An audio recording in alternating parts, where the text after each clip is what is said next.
Hello students, तो आज हम अपना नया पाठ पढ़ेंगे। पाठ 11 संज्ञा के वे। वाक्य में प्रयोग होने पर संज्ञा शब्द में लिंग वचन तथा कारक के कारण विकार में परिवर्तन आ जाता है, इसलिए संज्ञा विकारी शब्द है। अतः लिंग वचन तथा कारक संज्ञा के विकारी तत्व है। तो देखो, कोई भी वाक्य होता है, अगर उसमें लिंग वचन या कारक क्या होते हैं बदल जाते हैं, तो उन्हीं के बदलाव से जो वाक्य होता है उसमें भी बदलाव आ जाता है, यानी उसमें भी कुछ चेंजेस आ जाते हैं। जैसे देखो, लिंग के कारण लड़का, लड़की, सखा, सखी। और वचन, अगर एक लड़का है तो लड़का बोलेंगे और बहुत सारे हैं तो लड़के। ऐसी ही लड़की, लड़की। और कारक के कारण क्या हो जाएगा? लड़कों ने, लड़कियों ने, मतलब उनके द्वारा किसने काम किया। तो लिंग की परिभाषा क्या हुई? शब्द के जिस रूप से किसी स्त्री जाति या पुरुष जाति के होने का बोध होता है उसे हम लिंग कहते हैं।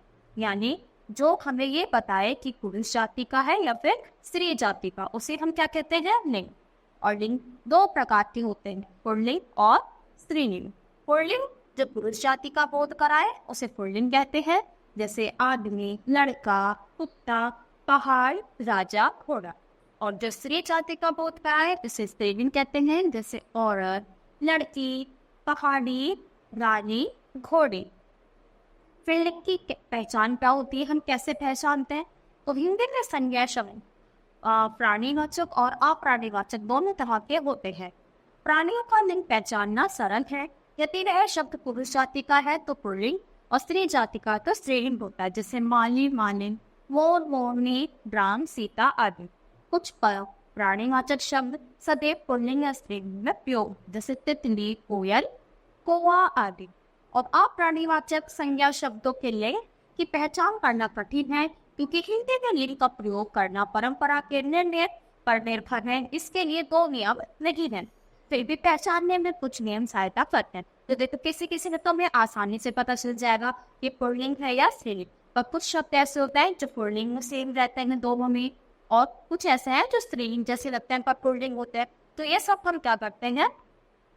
पहचानते हैं। हिंदी में लिंग का निर्धारण केवल सजीव वस्तुओं का ही नहीं बल्कि निर्जीव वस्तुओं का भी होता है। तो देखो, ये नहीं कि तो सिर्फ सांस ले रही है, लेकिन उन्हीं को हम ऐसे करें कि पुल्लिंग स्त्रीलिंग, बल्कि जब नॉन लिविंग चलती है जो सांस नहीं ले सकती उनको भी हम इसमें तोड़ देते हैं। किसमें? पुल्लिंग और स्त्रीलिंग में। जैसे देखो, पुल्लिंग से स्त्रीलिंग बनाने के नियम, जैसे हम क्या करते हैं? बड़ी ई जोड़ देते हैं। जैसे मुर्गा, तब क्या हुआ? मुर्गी। पुत्र, पुत्री, नाना, नानी, बकरा, बकरी। फिर किसी किसी नाम या शब्द जोड़ देते हैं, जैसे बूढ़ा, बुढ़ियार, कुत्ता, कुतियार, बंदर, बंदरिया। और फिर इका, सेवक, सेविका, अध्यापक, अध्यापिका, बालक, बालिका। फिर इन जोड़कर तो नाई, नाइन, ग्वाला, ग्वालिन, तेलिन, तेलिन, माली, माने। फिर कुछ बड़ा नी जोड़कर तो राजपूत, राजपूतनी, शेर, शेरनी। इन्हें जोड़कर स्वामी, स्वामिनी, हंस, हंसिनी। मती जोड़कर शक्तिमान, शक्तिमती, बुद्धिमान, बुद्धिमती। फिर आइन जोड़कर तो लाला, ललायन, हलवाई, हलवाइन। आ जोड़कर मूर्ख, मूर्खा, शिष्य, शिष्या। वती जोड़कर गुणवान, गुणवती, बलवान, बलवती। आनी, सेठ, सेठानी, जेठ, जेठानी। अन से कवि, कवित्री। देखो, ये क्या है? कुछ अलग है, ये अन्य है, यानी इसमें हम ऊपर से कुछ भी नहीं जोड़ सकते। तो युवक, युवती, पुरुष, स्त्री, ससुर, सास, यानी ये बिल्कुल ही अलग है। वर, वधु, नर, मादा, विद्वान, विदुषी। यहाँ हम आपको याद करा दें कि स्त्रीलिंग और पुल्लिंग का निर्णय करने के लिए यह एक बहुत ही आसान तरीका है कि जिस शब्द का लिंग याद करना हो उसका बहुवचन बना लीजिए। बहुवचन बना लेने पर यदि अंत में ए या आ आया को स्त्रीलिंग है। देखो, जैसे क्या देखा हमने, लास्ट में ज्यादातर आ या फिर ए आ रहा है, उन्हें पता चल जाता है वो क्या है? बहुवचन। तो स्त्रीलिंग है। और ये तीन नहीं आए तो यह पुल्लिंग, जैसे दीवार, दीवारें, खिड़की खिड़कियाँ, कमीज कमीजें, माला मालाएं, सुता सुताएं आदि में आखिरी में क्या आ रहा है, या तो के आ रहा है या फिर आ जाने से ये शब्द क्या हो जाते हैं, स्त्रीलिंग। फिर देखो, फिर आता है हमारा वचन। तो जिन शब्दों से एक अथवा अनेक वस्तुओं, स्थानों, प्राणियों आदि का बोध हो, उन्हें हम वचन कहते हैं। यानी कोई चीज हमारे पास एक है या ज्यादा है। अगर एक है तो हम उसको बोलेंगे एक वचन, और बहुत ज्यादा है तो उसको बहुवचन। तो इसके कितने प्रकार होते हैं, 2 प्रकार।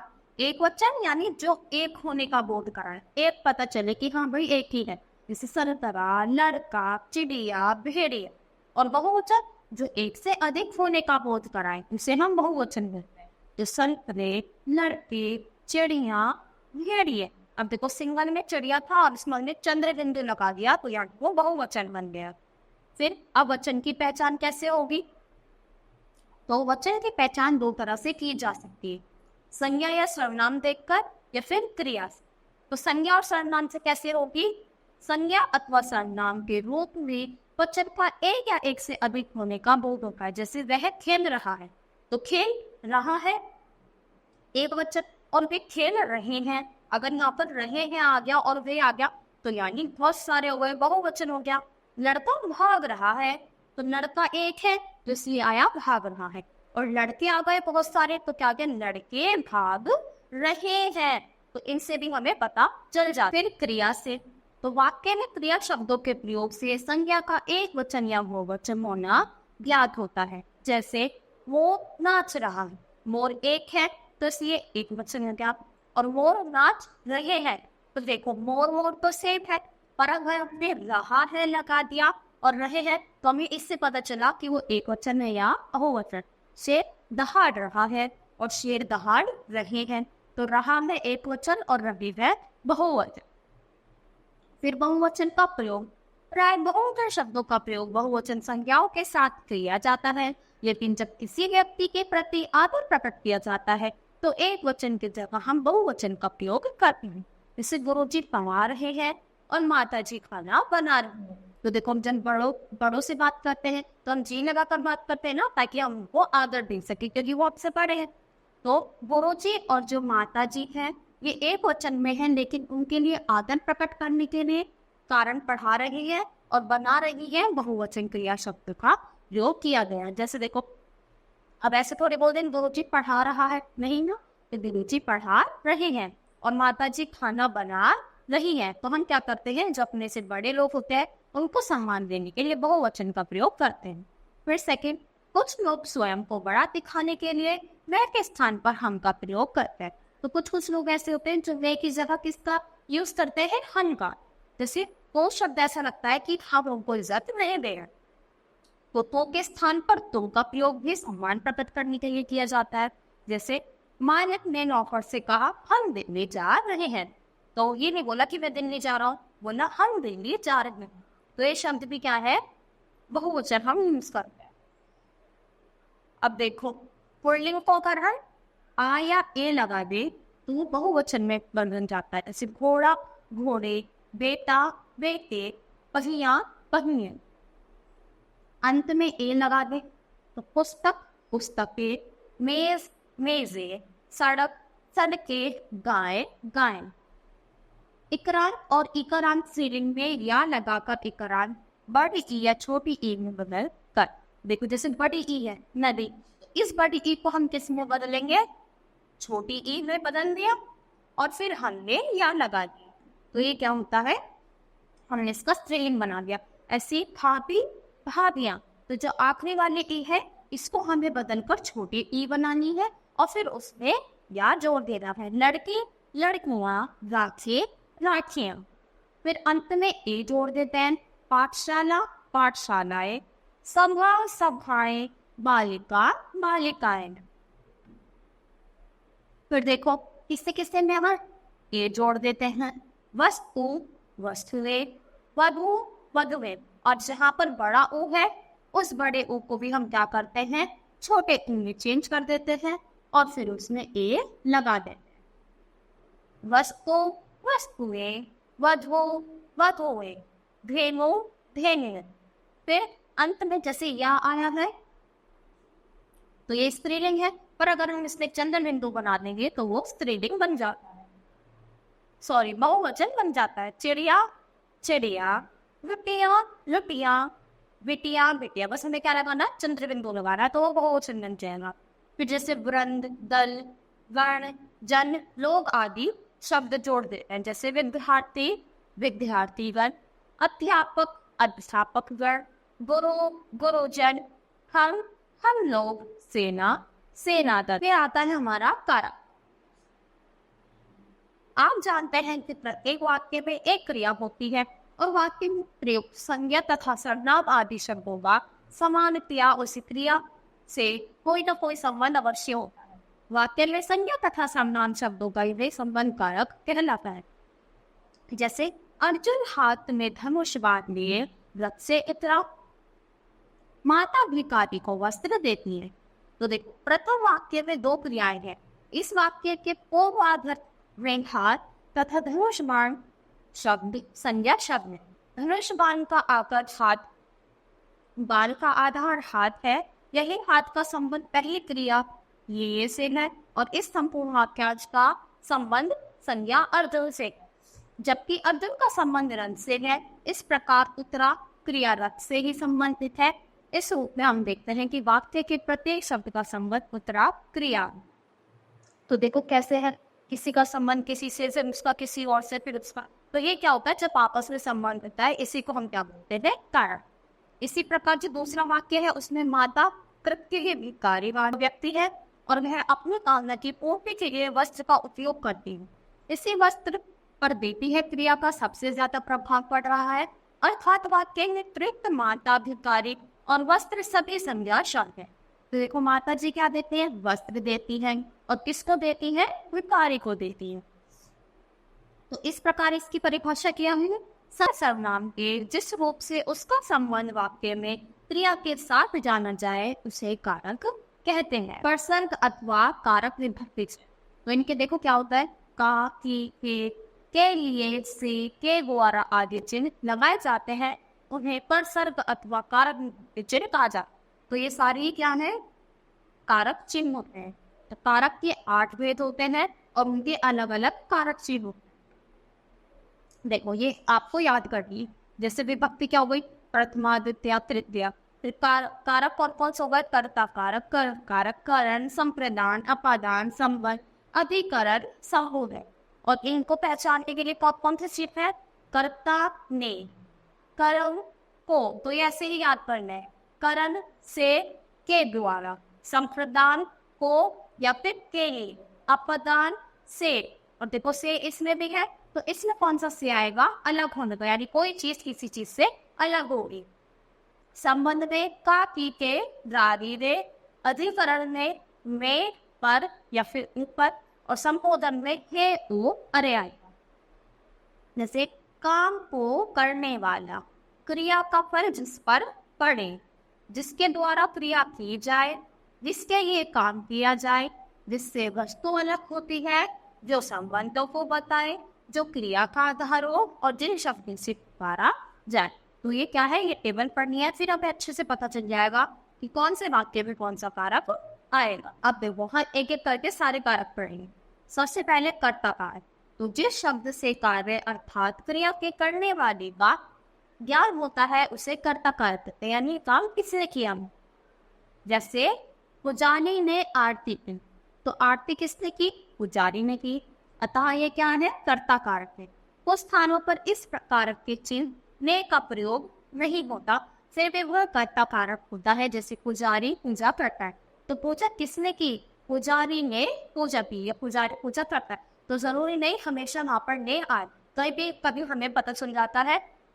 जैसे पुजारी पूजा करता है तो पता चला किसने किया है, पुजारी ने किया, या फिर पुजारी ने पूजा करी, तो ये किसमें आएगा, करता हूँ। फिर कर्म कारक।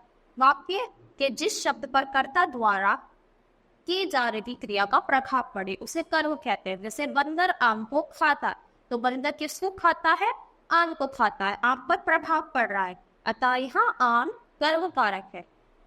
अनेक स्थानों पर कर्म कारक के चिन्ह का प्रयोग नहीं होता, फिर भी वहां कर्म कारक होता है। जैसे बंदर आम खाता है, तो बंदर आम खाता है, तो ये भी क्या है, बंदर आम को खाता है, और ये ऐसे भी आ सकता है बंदर आम खाता है।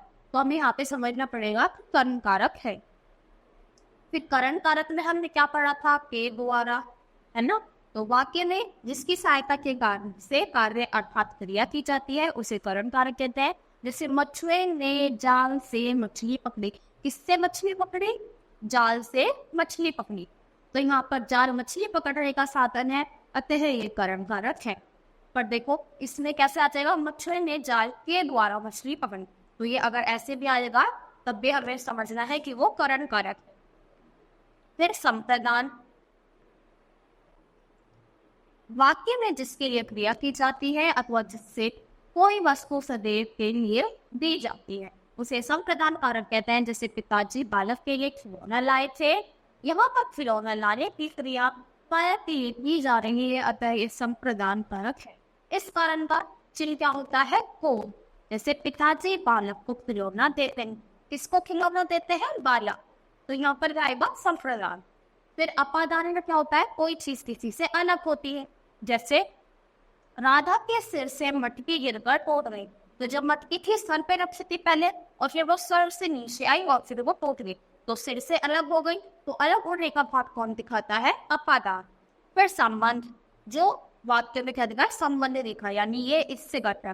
देखो तुम्हारा कुत्ता बहुत सुंदर है, तो यहाँ पे क्या है, संबंध बता रहा है। यहाँ पर सर्वनाम तुम्हारा का संबंध संज्ञा पिता से है, अतः तुम्हारा वेश संबंध कारक आएगा।